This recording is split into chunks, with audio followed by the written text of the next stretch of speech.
ছাড়ো আমায়।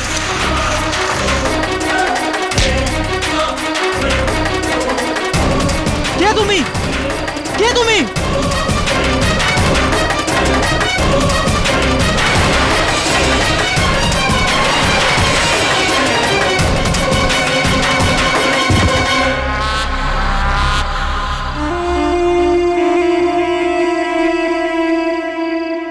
কোথায় যে গেল সুন্দর? কেটি দাদা, আরে সুন্দর, কোথায় চলে গেছিলে তুমি? কেটি দাদা, আমি কবিরাজের কাছে গেছিলাম, আমার শরীরটা একটু খারাপ হয়েছে তাই। কিন্তু যখন আমি ফিরে আসছিলাম তখন আমি বরুণ দাদাকে দেখলাম। কিন্তু বলুন কি হচ্ছে? বসো বসো। ঠিক আছিস তো তুই? কোথায় পেলে ওকে? আগে আমি একে মীনাক্ষীর বাড়ির ঠিক কাছেই দেখতে পাই, কিন্তু ইনি মেয়েদের কাপড় কেন পরে রয়েছেন? ওটা আমার সন্দেহ হয়েছিল যে কেউ বোধহয় ডাইনির রূপে মেয়েদের অপহরণ করছে এইভাবে। আমি বলেছিলাম ওকে এরকম। অপহরণ? বাপরে! কেটি দাদা, আপনি বরুণ দাদাকে টোপ হিসেবে ব্যবহার করলেন? যদি এনার কিছু হয়ে যেত তাহলে? এ তো ওপরওয়ালার দয়া যে এরা দুজন ওখান থেকে আসছিল আর এরা বরুণ দাদার চিৎকার শুনতে পায়। অনেক অনেক ধন্যবাদ আপনাদের দুজনকে। Thank you. এবার যান আপনারা। ওর পায়ে দড়ি দিয়ে বাঁধা ছিল।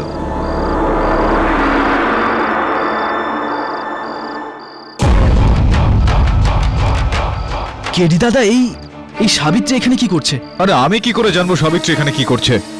ভুল সময় ভুল প্রশ্ন করছো তুমি। আপনারা জান, আপনাদের অনেক অনেক ধন্যবাদ জানাই। কেডি স্যার, বলুন, তুই ঠিক আছিস? স্যার কেউ ছিল স্যার, ওর মুখটা আমি ভালো করে দেখতে পারি স্যার। ও আমার পা ধরেছিল আর আমাকে টানার চেষ্টা করেছিল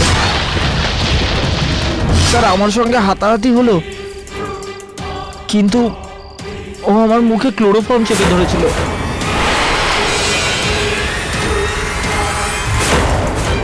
কিন্তু তার আগে আমার হাতেই এই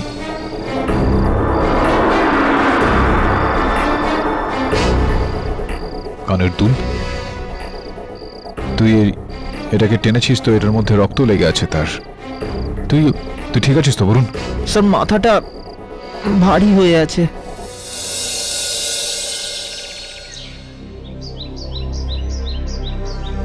সুন্দর দাদা। আরে বরুণ দাদা, উঠে পড়েছো? জয় শ্রীকৃষ্ণ। জয় শ্রীকৃষ্ণ বরুণ দাদা। আচ্ছা, কেডি স্যার কোথায়? কেডি স্যার তো সারা রাত আপনার পাশে বসেছিলেন চিন্তিত হয়ে, আর সকাল হতেই এটা এই নিন।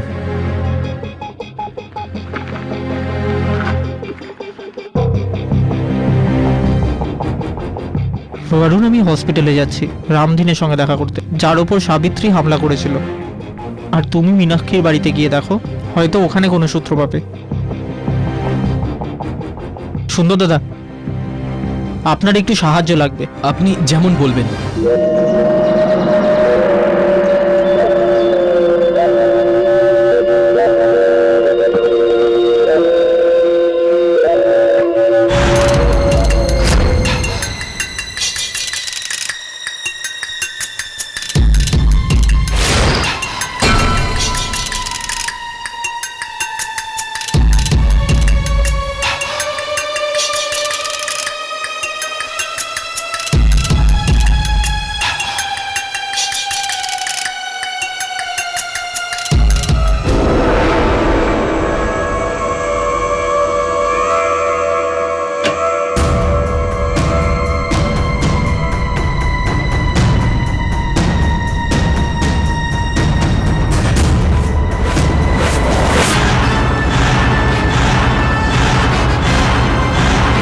Hello KD sir.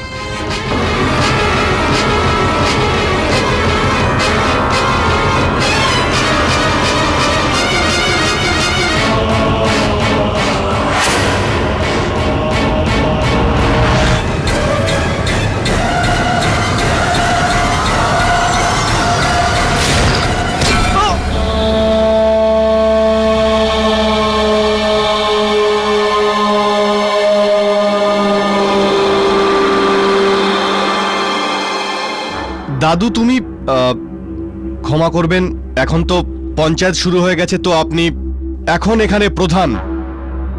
আপনার জন্য একটা উপহার নিয়ে এসেছি।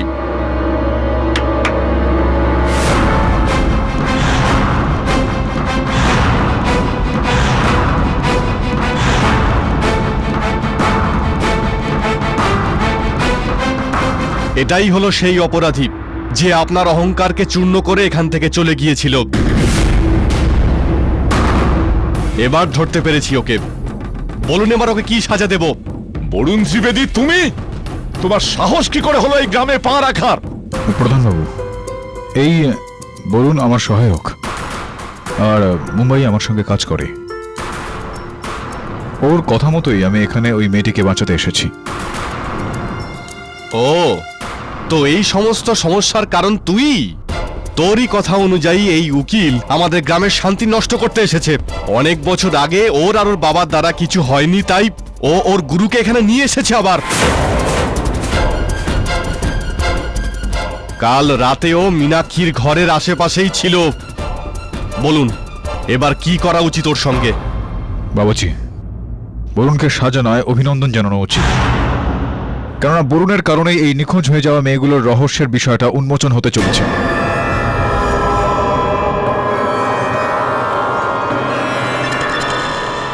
কিসের রহস্য?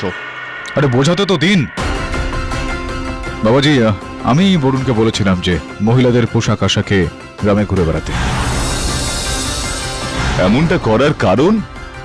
আমার সন্দেহ ছিল যে কোনো ডাইনি নয়, কোনো মানুষই রয়েছে যে এই গ্রামের এই মেয়েদের অপহরণ করছে। সেই কারণেই আমি এই জালটা বিছিয়েছি। মিথ্যে বলছেন আপনি। আমাদের গ্রামে এরকম কোনো পাপী নেই। যা কিছুই হচ্ছে ওই ডাইনিই করছে। আচ্ছা, তো বলুন যে ডাইনিদের অপহরণ করার ক্ষেত্রে ক্লোরোফর্মের ব্যবহার করা কবে থেকে শুরু হলো?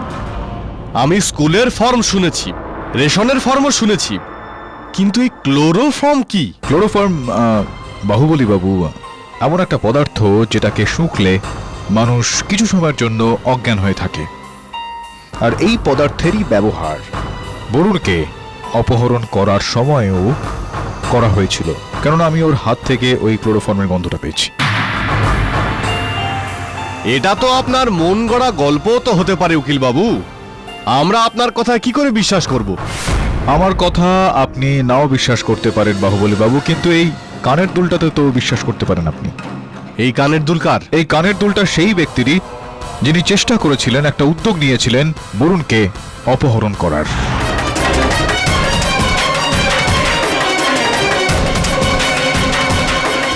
আর দেখুন, তার রক্তও লেগে আছে এটার মধ্যে। তো বরুণ জানতে পারেনি যে অপহরণকারী কে? দেখা যায়নি, অন্ধকার ছিল, তাই অন্ধকারে তাকে দেখতে পাওয়া যায়নি। কিন্তু আপনি যদি এই কানের দুলটাকে খুব মন দিয়ে দেখেন, ছেলেদের কানের দুল, আর যেরকমটা আমি বললাম যে এটার মধ্যে রক্তও লেগে রয়েছে, হাতাহাতি করার সময় বরুণ এই কানের দুলটা তার অপহরণকারীর কাছ থেকে টেনে নেয়। কান কেটে যাওয়ার কারণে এটার ওপর সেই রক্তটা লেগে যায়, যাতে এই বিষয়টা তো একেবারে স্পষ্ট হয়ে যায় যে যেই অপহরণ করতে আসুক এই মেয়েগুলোকে, তারা কোনো ডাইনি নয়, মানুষ। কেননা ডাইনিদের রক্ত বাইরে বেরিয়ে আসে না। যদি একবার এটা মেনেও নি যে তুমি যেটা বলছো সেটা সত্যি, কিন্তু নাবালিকা মেয়েদের অপহরণ করার কারণটা কি? বেশ ভালো বললেন বাহুবলী বাবু, খুব গুরুত্বপূর্ণ প্রশ্ন করেছেন আপনি। আপনার এই প্রশ্নটার উত্তর দেওয়ার জন্য আপনি মনে কিছু করবেন না। আপনার স্ত্রী মানসী দেবীর সঙ্গে একটু কথা বলতে চাইবো আমি। এই উকিল!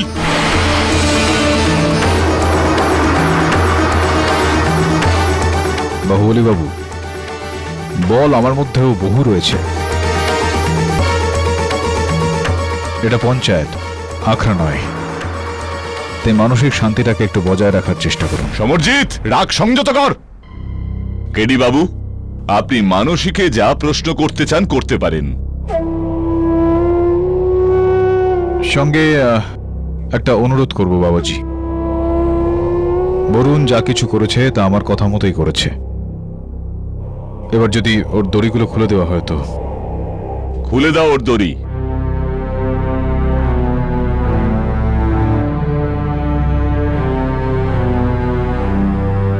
ধন্যবাদ বাবাজি। আসুন মানসী দেবী, একটু আপনার স্বামীর পাশে এসে দাঁড়ান।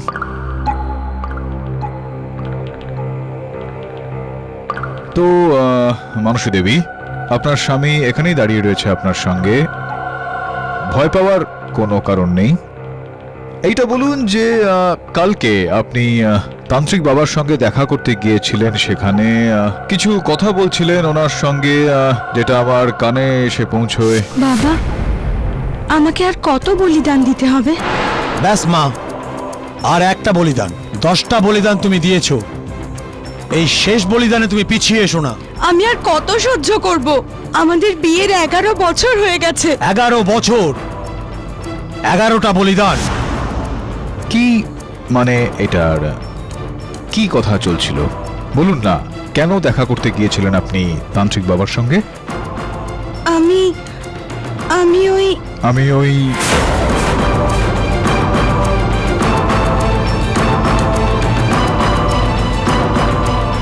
আমি ওই আহুতি বলে দে দিতে মা, বলিদান দেহি। দেখুন বাবা বলছেন তো যে বলিদান দিতে চাইছিলেন আপনি, 10 জন মহিলার বলিদান দিয়েছিলেন আপনি, 11 জন মহিলার বলিদান দিতে চাইছিলেন। এই কথাটা ঠিক কি ঠিক না? আমি মেয়েদের আহুতি দিইনি, মেয়েদের বলিদান দিইনি।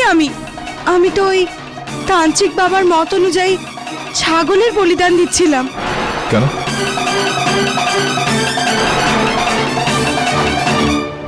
বলিদান দেহি। আমি ওকে এই কথাটা গোপন রাখার কথা বলেছিলাম।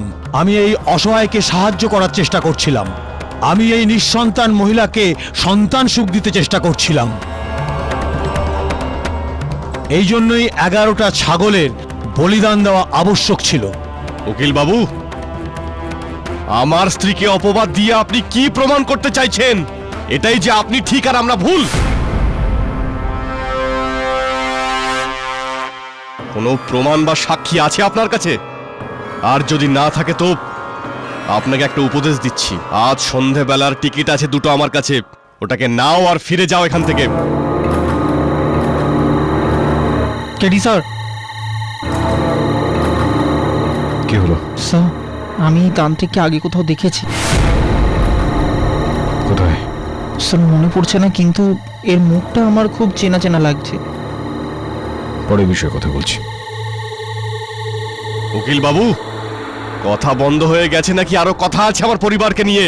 দেখুন বাহুবলী বাবু, আপনার পরিবারের অপমান করা আমার কোনো রকম উদ্দেশ্য ছিল না। আমি শুধুমাত্র সত্যি পর্যন্ত পৌঁছানোর চেষ্টা করছিলাম একটা। তো জেনে গেছেন সত্যিটা? বলিদান মেয়েদের নয়, ছাগলদের দেওয়া হতো। অনুষী দেবী, এটা কি ঠিক নয় যে এই যে বলিদান আপনি দিতে যাচ্ছিলেন সেটা পুত্র লাভের জন্য নয়, আপনার স্বামীর পাপ মুক্তির জন্য আপনি করছিলেন? তোমার স্বামীর পাপের প্রায়শ্চিত্ত তোমাকেই করতে হবে। আপনার স্বামীকে জিজ্ঞাসা করে নেব, আপনি এরকম কি পাপ করেছেন আপনি বাহুবলী বাবু, যে কারণে আপনার স্ত্রীকে বলিদান দিতে হচ্ছে? এদিক ওদিক একদম চাওয়াচাবি করবেন না, আমার প্রশ্নের উত্তরটা দিন। আপনি বলুন, ঠিক কি পাপ করেছেন আপনার স্বামী?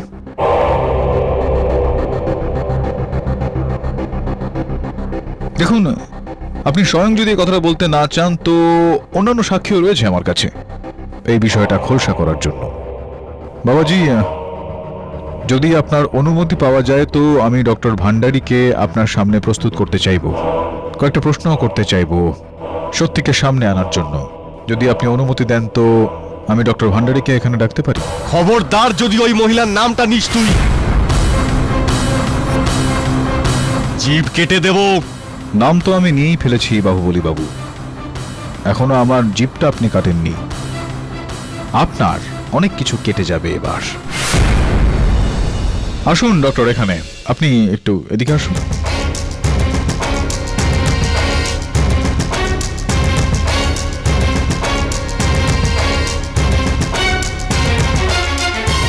ডক্টর, ওনাকে ভয় পাওয়ার এখানে কোনো রকম কারণ নেই।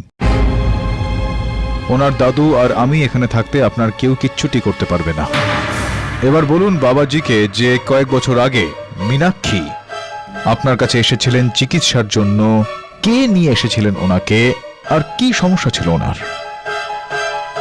বাহুবলী মীনাক্ষীকে আমার কাছে নিয়ে এসেছিল। বাহুবলী বাবুই মীনাক্ষী দেবীকে আপনার কাছে নিয়ে এসেছিলেন কেন? মীনাক্ষীর গর্ভপাত করানোর জন্য।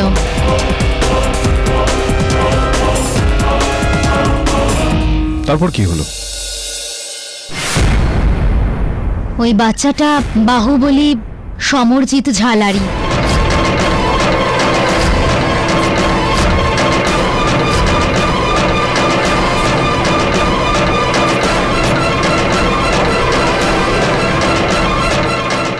আর তারপর কি হলো বলুন? মীনাক্ষীর অবস্থা খুবই খারাপ ছিল। রক্তের অভাব ছিল ওর শরীরে। এই অবস্থায় ওর গর্ভপাত করানোটা সম্ভব ছিল না, ওর প্রাণও যেতে পারত। আর এই জন্য আমি বারণ করে দিয়েছিলাম। বাবাজি, আপনি তো বুঝতেই পেরে গেছেন নিশ্চয়ই বিষয়টা এখানে কি। আপনার নাতি মীনাক্ষীকে নিয়ে গিয়ে তার গর্ভপাত করাতে গিয়েছিল, কেননা ওনার বাচ্চা ওর পেটে ছিল। আর যখন এরকমটা হতে পারলো না, তো গোটা গ্রামের অপমানের হাত থেকে বাঁচতে ও মীনাক্ষীকে ডাইনি হিসেবে প্রমাণ করার চেষ্টা করলো, যাতে সব মানুষের মীনাক্ষীর ওপর থেকে বিশ্বাসটা উঠে যায়। কি তান্ত্রিক বাবা, আমি কি ঠিক বলছি নাকি না? ইনি আপনাকে বলেছিলেন কি বলেননি এই কাজটা করতে? হ্যাঁ, এটা ঠিক কথা। আমি বাহুবলীর কথাতেই এই ঘৃণ্য কাজ করেছিলাম। মানে মীনাক্ষীর শরীর এবং আচরণে ডাইনির মতন কোনো ব্যাপার ছিল না। মিথ্যে, এই সব কথা মিথ্যে। যে কোনো শহরের ডাক্তার এখানে এসে যা কিছু বলবার আমরা তা মেনে নেব। আরে তান্ত্রিক মিথ্যে কথা বলছে। মীনাক্ষী একটা ডাইনি ছিল, আর ওর বাবা মা ওকে কালো জাদু করতে দেখে ফেলেছিল। এটা কি সত্যি নয়? আজ্ঞে না বাহুবলী বাবু, এটা সম্ভব যে আপনি যে ব্যবহার ওনার সঙ্গে করেছিলেন সেই কারণে উনি ওনার মানসিক ভারসাম্য হারিয়ে ফেলেন, আর তারপর যেটা হলো সেটা হলোই, কেননা ও কালো জাদু সম্পর্কে কিছুই জানতো না। কিন্তু মীনাক্ষীর মা বাবার লাশ যেটা সুন্দর দেখেছিল, তার কি হলো? বাবাজি, এই প্রশ্নটা আপনি আপনার নাতির কাছে জিজ্ঞেস করুন না। দিন উত্তর দিন আপনি বাবাজির এই প্রশ্নের। আমি কি করে জানবো? আপনি যখন গল্প শোনাচ্ছেন তখন আপনিই বলুন। ঠিক আছে, চলুন তাই হোক। যেরকমটা আমি বলেছিলাম বাবাজি, যে বদনামি থেকে বাঁচার জন্য আপনার নাতি মীনাক্ষীকে ডাইনি প্রমাণিত করে, ওর মৃতদেহটা দেখে ওর মা বাবা এটাকে সহ্য করতে পারে না, ওরা বিষ খেয়ে আত্মঘাতী হয়ে যান। বক্তব্যটা আমার ঠিক নাকি ঠিক না? কি বাজে বকছেন আপনি? আপনি একটা ডাইনিকে বাঁচানোর জন্য আমাকে দোষারোপ করছেন আপনি, আর এর জন্য আপনাকে অনেক বড় মূল্য দিতে হবে উকিল। বন্ধ করুন। আপনার এই সব কাজের জন্যই আজ পর্যন্ত আমার কোল খালি রয়েছে। মানসী দেবী, কি আপনি কিছু জানেন এই বিষয়ে? হ্যাঁ, বলুন না। উনি হাসপাতালে পয়সা দিয়ে মীনাক্ষীর মা বাপের কথা লুকিয়ে রেখেছেন, আর ওনার জন্যই ওর এই হাল হয়েছে। আপনার স্ত্রী বয়ান দিয়েছেন আপনার বিরুদ্ধে, আপনার সেই স্ত্রী যে আপনার পাপ ধোয়ার জন্য তান্ত্রিক বাবার সঙ্গে দেখা করে বলিদান করছিলেন। মুখ লুকিয়ে নিলে কিচ্ছু হবে না বাহুবলী। সত্যি থেকে কতদিন মুখ লুকিয়ে থাকবে? আর মানসী দেবী, আপনিও এই ধরনের পাপে আপনার স্বামীর অংশীদারিত্ব করছেন। আপনি এটা ভাবলেন না যে আপনার এই কাজটার জন্য একটা নির্দোষ মেয়ের প্রাণ যেতে পারে? বাবাজি, আপনার পঞ্চায়েতে এখনো পর্যন্ত এটা প্রমাণিত হয়ে গিয়েছে যে মীনাক্ষী ডাইনি ছিল না, ওকে মিথ্যা মিথ্যা ডাইনি বানানো হয়েছিল ব্যক্তিগত লাভের জন্য।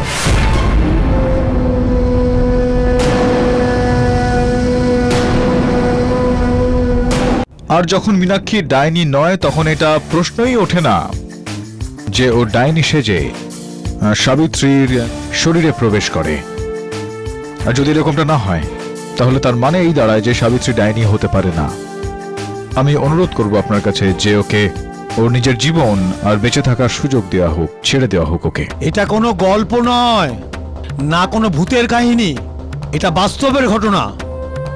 সাবিত্রীর শরীরের মধ্যে প্রেতাত্মা বাসা বেঁধেছে।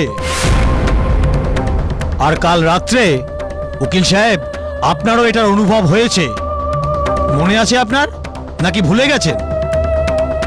একটা কথা বলুন তো উকিল সাহেব, এত কড়া পাহারা থাকা সত্ত্বেও সাবিত্রী সুন্দরের ঘরে কি করে পৌঁছলো? আর তারপর ও আপনাকে আক্রমণও করলো। এটা তো কোনো সাধারণ মানুষের কাজ নয়, এটা তো অবশ্যই কোনো প্রেতাত্মারই কাজ, সেই করতে পারে এটা। বলুন, বলুন, কোনো উত্তর আছে আপনার কাছে?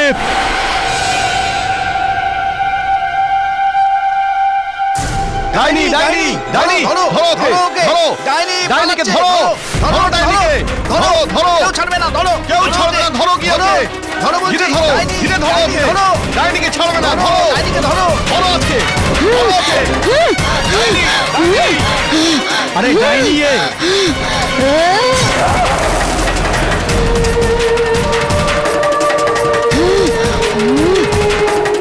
আমি মীনাক্ষী, মীনাক্ষী। তুমি আমার প্রাণ, আমি তোমার প্রাণ নিয়েই ছাড়বো। ধরো।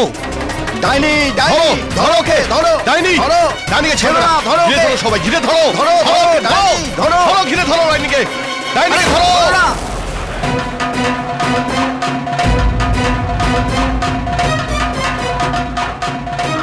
কেটিদা, কেটিদা, গ্রামবাসীরা সাবিত্রীকে আবার ধরে ফেলেছে। ওরা ওকে জ্যান্ত পুড়িয়ে মারতে চায়। ভাগ্য ভালো যে প্রধানবাবু ছিলেন, উনি ওদের আটকে দেয়। আর কাল সকালেই পঞ্চায়েত ডেকেছেন। আর এটাই বলেছেন যদি কালকের মধ্যে আপনি ওকে নির্দোষ প্রমাণিত না করতে পারেন তাহলে কালই ওর শেষ দিন হবে। স্যার এই লোকেদের কি করে বোঝাবো যে ডাইনি বলে কিছু হয় না? আচ্ছা, তুমি তোমার এই অসুখের জন্য কোনো রকম ওষুধ নিচ্ছ কি না? নিচ্ছি কেডি দাদা। আচ্ছা সুন্দর আমার বন্ধু, ভালো লাগছে না এটা জিজ্ঞেস করতে, কেননা তোমার শরীরটা খুব একটা ভালো নেই। আমার একটা কাজ যদি তুমি করে দিতে পারতে তো। বলুন না। এই সাবিত্রীর কোনো বান্ধবী আছে বা কোনো কাছের মানুষ বা চেনা জানা কেউ যে ওর বিষয়ে সমস্ত কিছু বলতে পারবে? হ্যাঁ কেডিদা, সাবিত্রীর একটা বান্ধবী রয়েছে যে সবসময় ওর সঙ্গে থাকতো। ওকে ডাকছি। হ্যাঁ ডেকে দাও না। কিন্তু কেডিদা একটা প্রবলেম আছে। ও হলো বোবা আর কালা। আপনি ওর কথা শুনতেও পাবেন না আর বুঝতেও পারবেন না। সেটা চিন্তা করো না। ঠিক আছে কেডি দাদা।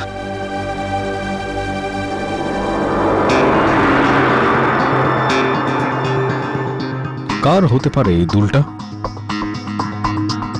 সাবিত্রী যেটা করলো সেটা কেন করলো? এতগুলো প্রশ্ন রয়েছে আর উত্তর একটা নেই। তুই শুনছিস তো আমি তোর সাথে কথা বলছি?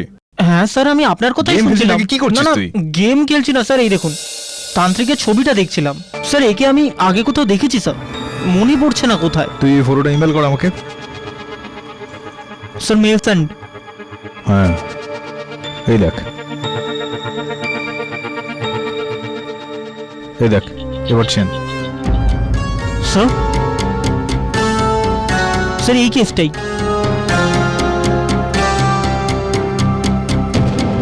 তবে কেমন আছিস ভাই? তুই জামুল গ্রামে একটু আসতে পারিস? একটা জরুরি কাজ আছে।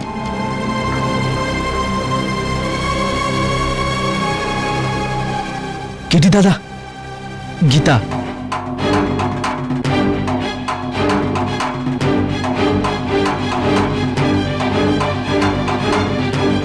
কাল যে ঘটনা ঘটেছে তাতে এটা প্রমাণ হয়েছে যে সাবিত্রীর মধ্যে মীনাক্ষীর আত্মা আছে। আর ওই যে 10 জন মেয়ে হারিয়ে গিয়েছিল তাদেরকেও সাবিত্রী ডাইনি খেয়ে ফেলেছে। এবার উকিল সাহেবের আর কোনো কথা চলবে না। ক্ষমা চেয়েছি বাবাজি, এই কেসের কারণে দুরাতে আমি শুইনি। কোনো ব্যাপার নয়, আপনার বিছানাপত্র সব গুছিয়ে শহরে যান আর আরাম করে ঘুমোন। কারণ শয়তানের চেহারা সামনে এসে গেছে। হ্যাঁ, শয়তানের আসল চেহারাটা তো আমার সামনে চলেই এসেছে, কিন্তু আমি এখনো পর্যন্ত বাবাজির সঙ্গে পরিচয় করাইনি ওই শয়তানের।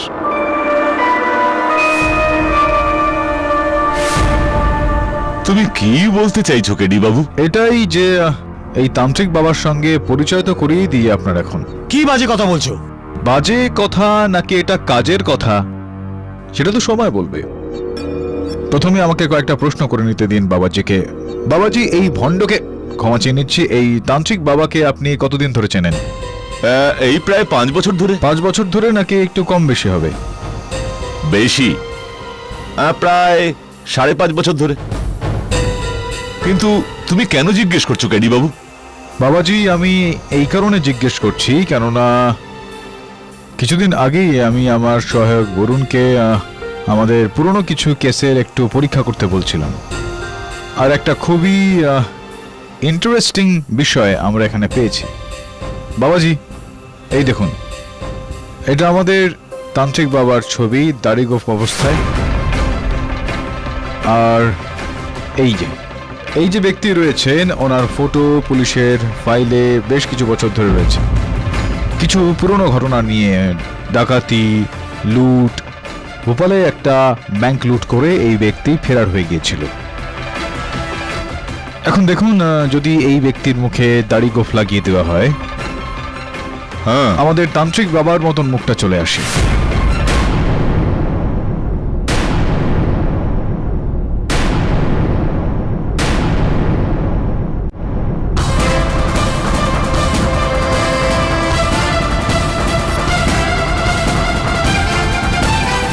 কি হলো, পালাতে পারলে না? তুমি আমাদের গ্রামে পুলিশকে নিয়ে এসেছো, আমি তোমার হাড় গোড় ভেঙে দেব। আরে ও বাহুবলী বাবু, আমার হাড়গোড় কোনো দেশলাইয়ের কাঠি নয় যে এমনি এমনি ভেঙে দেবেন। আর ভাঙার জন্য যখন এতটাই উৎসুক হয়ে গিয়েছেন, একটু ধৈর্য ধরুন না, খুব তাড়াতাড়ি জেলের রুটি ভাঙতে হবে। আর হ্যাঁ, এনার হাতের মাপের হাত করা এখনো এসেছে কি? পড়ুন। হাত করা? কিন্তু আমি কি করেছি? আপনি কি করেছেন? একটা নির্দোষ বাচ্চা মেয়েকে গর্ভবতী করেছেন, আর তারপর গর্ভপাত করার চেষ্টা করেছেন। যখন সফল হলেন না, ওকে ডাইনি ঘোষণা করলেন, আর তারপর তাকে মেরে ফেলার ষড়যন্ত্র করলেন। এই সমস্ত অপরাধ আপনি করেছেন, আর এই অপরাধগুলো করার জন্য আপনি লম্বা শাস্তি পাবেন আদালতে। কিন্তু আপনাকে হাতকড়ি পরানো হোক তার আগে বেশ কয়েকটা প্রশ্ন করতে চাই আমি আপনাকে। যা প্রশ্ন জিজ্ঞেস করার আছে জিজ্ঞেস করো, যা সাজা দিতে চাও আমাকে দিয়ে দাও, কিন্তু একটা কথা মনে রেখো, সাবিত্রী একটা ডাইনি। দেখোনি তুমি কেমন করে একটা নাবালিকা মেয়ের চুল কেটে দিল? ঠিক সেইভাবেই যেভাবে অন্য নাবালিকা মেয়ের চুল পাওয়া গিয়েছিল ওদের কাঁচা চিবিয়ে খাওয়ার পরে। কি কথা বলছেন বাহুবলী? যেই মহিলার এই মুহূর্তে 4টে দানা চিবানোর ক্ষমতা নেই, সেই 4টে বাচ্চাকে একেবারে চিবিয়ে খেয়ে নেবে? বোকা কোথাকার। বাবাজি, বাস্তবে ঘটনাটা হলো যে সাবিত্রী একটা রোগের শিকার, যাকে ডিসঅ্যাসোসিয়েটিভ আইডেন্টিটি ডিসঅর্ডার বলা হয়। এটা কিরকম অসুখ?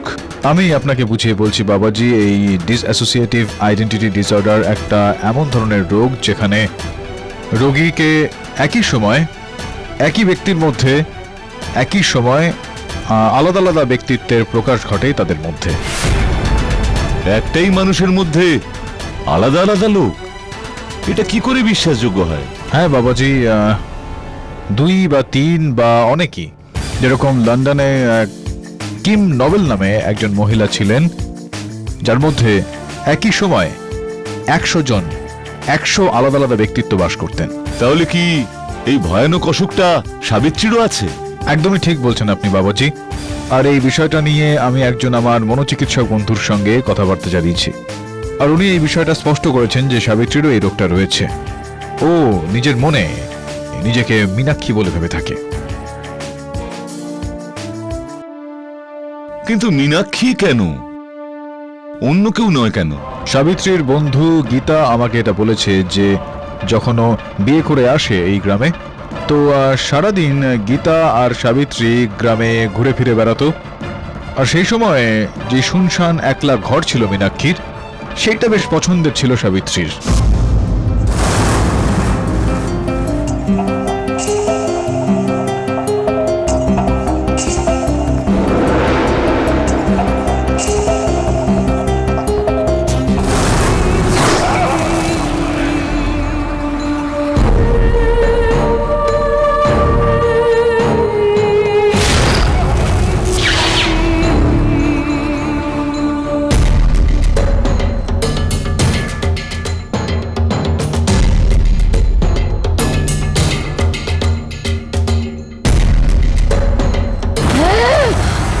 তো তারপর বাবাজি আস্তে আস্তে সাবিত্রী নিজেকে মীনাক্ষী ভাবতে থাকে মনে মনে। মীনাক্ষীর প্রভাব পড়তে শুরু করলো। মধ্যরাতে ও মীনাক্ষীর পোশাক পরে সেজে তার মতো ঘুরে ফিরে বেড়াতো।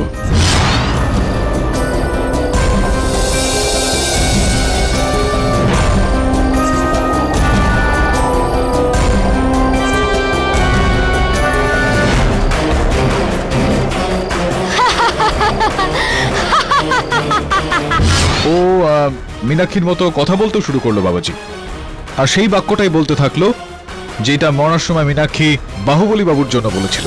আমি মীনাক্ষী, তুমি আমার প্রাণ, আমি তোমার প্রাণ নিয়ে ছাড়বো। আর সময়ের সঙ্গে সঙ্গে ও পুরোপুরিভাবে নিজেকে মীনাক্ষী ভাবতে শুরু করলো। উকিল বাবু, আপনার ভালো হোক। ধন্যবাদ। আপনি আমার বউ সাবিত্রীকে পাগল প্রমাণ করে আমার মনের বোঝা হালকা করে দিলেন। হয়তো আমার ভালোর জন্যই এবার আমি আমার ছেলে আকাশের আরেকটা বিয়ে দিতে পারবো। কত বিচিত্র রকমের মানুষ আছে এই পৃথিবীতে। এতটা সরলতার সঙ্গে নয় জানকী দেবী। আপনার পুত্রবধূ সাবিত্রী এই মানসিক রোগের শিকার হয়েছে, সেটার কারণ এইটা যে আপনার কারণে আর আপনার পুত্রের কারণে ওকে মানসিক চাপের মধ্যে দিয়ে যেতে হয়। অত্যধিক মানসিক চাপ দিয়েছেন আপনারা ওকে, তার উপর আবার 15 টাকা চান। এখন আমাদের দেশে আইন এই ধরনের অপরাধের জন্য কম করে 5 বছরের সাজা তো দিয়েই থাকে। সেটা তো ভুগতে হবে আপনাদের দুজনকে। আমি আমার গ্রামকে ঈশ্বরের স্থান মনে করতাম, কিন্তু এ তো পাপীতে ভরে গেছে। কেডি বাবু, আমি আপনার কাছে কৃতজ্ঞ যে আপনি এখানে এসেছেন আর আমাদের গ্রামের দুর্নীতি দূর করেছেন। ব্যাস, আপনি আমাদের শুধু এইটুকু বলে দিন যে আমাদের গ্রামের নিরীহ মেয়েগুলোর অপহরণকারী কে। এই হলেন সেই মহাপাপী, আমাদের পূজনীয় তান্ত্রিক বাবা ওরফে কুমার সিং।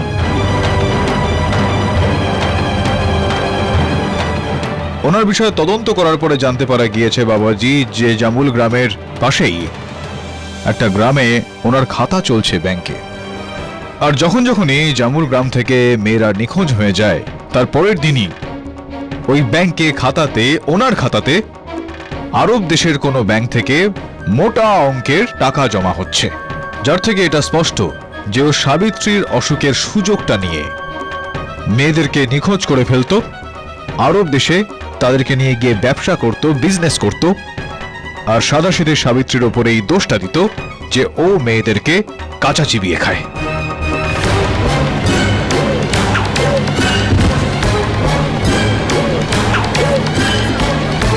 আমার মনে হয় একে কেউ বিষ খাইয়ে দিয়েছে।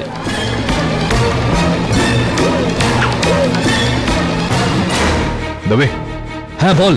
ওকে শীঘ্রই হাসপাতালে নিয়ে যা। তান্ত্রিক তো মারা গেল, তো কেস তো এবার শেষ হয়ে গেল কেডিদা। না সুন্দর, তান্ত্রিক তো শুধুমাত্র একটা পুতুল ছিল। আমাদের সেই মানুষটাকে খুঁজতে হবে যার হাতে এই পুতুলের দড়িটা আছে। স্যার যেই হোক না কেন এই গ্রামেরই হবে। সেটা তো বুঝলাম বরুণ, কিন্তু 5000 লোক থাকে এই গ্রামে। ওই তান্ত্রিক শুধুমাত্র সবার বাড়িতেই এই তন্ত্র মন্ত্র করতে যেত।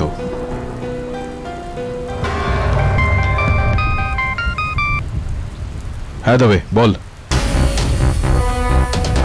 কি সাপের বিষ ইঞ্জেকশনের মাধ্যমে দেওয়া হয়েছিল তান্ত্রিককে? বিচিত্র বিষয় এটা।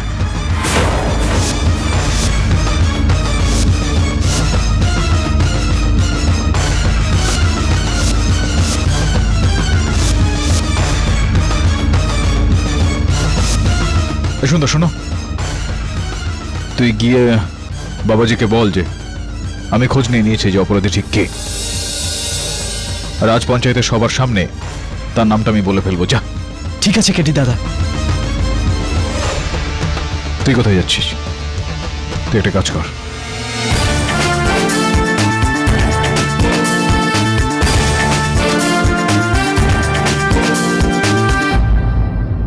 ঠিকই বলছেন বাবাজি, ভগবান আর শয়তান দুজনেই আমাদের চোখের সামনে থাকে, আমরাই চিনতে পারি না। কথা তো ঠিকই বলছো কেডি বাবু, কিন্তু কি অর্থ করে বলছো সেটা বুঝতে পারছি না। আমি বুঝিয়ে বলছি না বাবাজি, কিন্তু আমি বুঝিয়ে বলি তার আগে আমি সুন্দরকে অভিনন্দন জানাতে চাইবো, ধন্যবাদ দিতে চাইবো। কেননা যদি সুন্দর না হতো তাহলে আমি এই ঘটনার আসল চেহারাতে, আসল ব্যক্তিতে পৌঁছতে পারতাম না। সুন্দর আসো ভাই, এখানে আসো, এখানে বসো। এসো এসো এসো। क्या बात है? তুমি যদি না থাকতে তাহলে আমরা এই বিষয়টাকে কিন্তু বুঝতেই পারতাম না একদম। হাত মেলাও একবার, যাতে আমি তোমার আসল চেহারাটা সবাইকে দেখাতে পারি। কি হলো ভাই সুন্দর, তোমার কানে কি হলো? কানে তোমার ব্যথা করছে? আঘাত লেগেছে? কিভাবে? কোথাও ডাইনি কামড়ে দেয়নি তো? আচ্ছা, বলা বন্ধ হয়ে গেছে? আমি বলে দেবো, এই কানে চোটটা তোমার তখন লেগেছে যখন তুমি বরুণকে মহিলা ভেবে তাকে অপহরণ করার একটা চেষ্টা করেছিলে। তোমাদের দুজনের মধ্যে একটা হাতাহাতি হয় আর বরুণ তোমার কান থেকে দুলটা টেনে নেয়।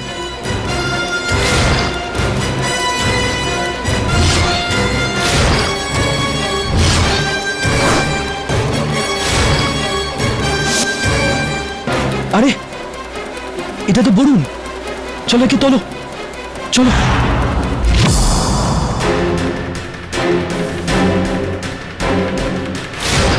সেটা তুমিই ছিলে, ওটা তোমার কানেরই দুল ছিল। আর দেখো, এখন এইখানে মিথ্যা কথা বলার কোনো প্রয়োজনীয়তা নেই। যদি রক্ত পরীক্ষা করা যায়, তোমার রক্ত আর ওই দুলে যে রক্তটা আছে, তো প্রমাণ হয়ে যাবে না? আমি আপনাকে সাহায্য করলাম কেডিদা, আর আপনি আমাকে দোষারোপ করছেন। বাবুজি, এইসব মিথ্যে, এই সব মিথ্যে। আচ্ছা ঠিক আছে, ঠিক আছে, ঠিক আছে। কেন তোলা হচ্ছে এতটাই? চলো এটা আমাদের বলো যে তোমার ওই যে চলে ফেরা দূরভাষ যন্ত্র, মোবাইল ফোন আছে, সেটা কোথায় এখন দেখাও। বুঝতে পারছো না? ঠিক আছে, কোনো ব্যাপার না। দেখো, আমি ডায়াল করছি, তোমার ফোন নাম্বার এখন ডায়াল করছি। হতে পারে যে এখানে কোথায় হয়তো ওটা রয়েছে। বাচ্চা তো এটা কোথাও। ও, আমার পকেটে আছে। এটাই তো? আরে ভাই, ওটা তুমি সেদিন তোমার ওই টেবিলের উপর রেখে দিয়ে এসেছিলে, আমি তারপর ওটাকে উঠিয়ে নিয়েছিলাম।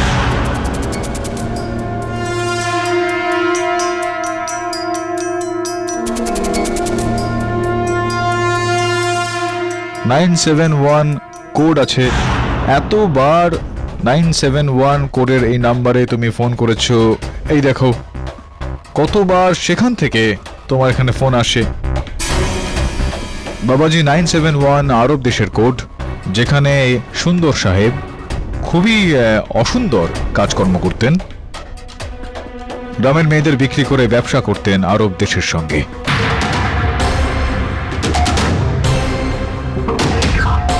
এই বলা হয় যে পয়সা কথা বলে। আর এই যে 1 বছরেই যবে থেকে মেয়েরা নিখোঁজ হয়ে যাচ্ছে জাম্বুল গ্রাম থেকে, তবে থেকে তুমি টাকায় লাল হয়ে উঠছো, এদিক ওদিক টাকা ছড়াচ্ছ, বাড়ি বানাচ্ছ। ভাবনা চিন্তাতে তো চলেই আসবে এই বিষয়গুলো, যে হঠাৎই এটা কিভাবে। চলো, এই ফোনটা আমি এখন এখানে রাখছি। আবার কত বলাবে আমাকে দিয়ে? পরে বলবো আমি, নাকি নিজেই তুমি বলবে?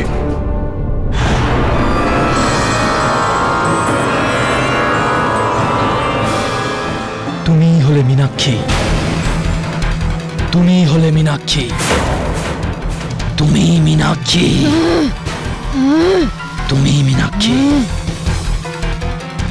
তুমি মীনাক্ষী, তুমি মীনাক্ষী, তুমি মীনাক্ষী, তুমি মীনাক্ষী, মীনাক্ষী, মীনাক্ষী।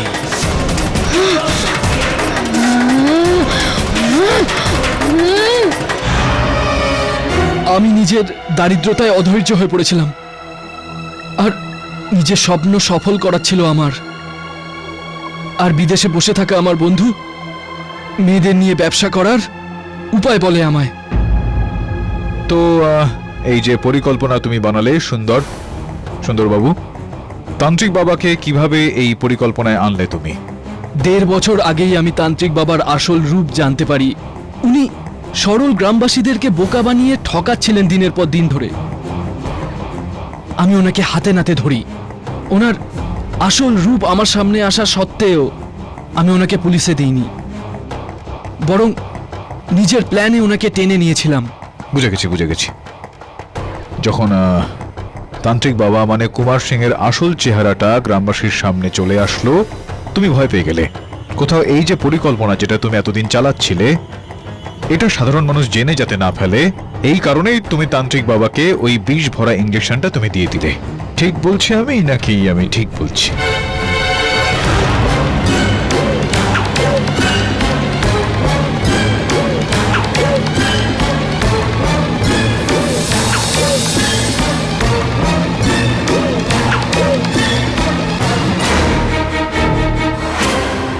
সুন্দর, তুমি তো দেখা যাচ্ছে আস্তিনের সাপ। আরে ঘেন্না হচ্ছে তোমার উপর। বাবাজি, এবার তো এটা স্পষ্ট হয়ে গেল যে সাবিত্রী ডাইনি নয়।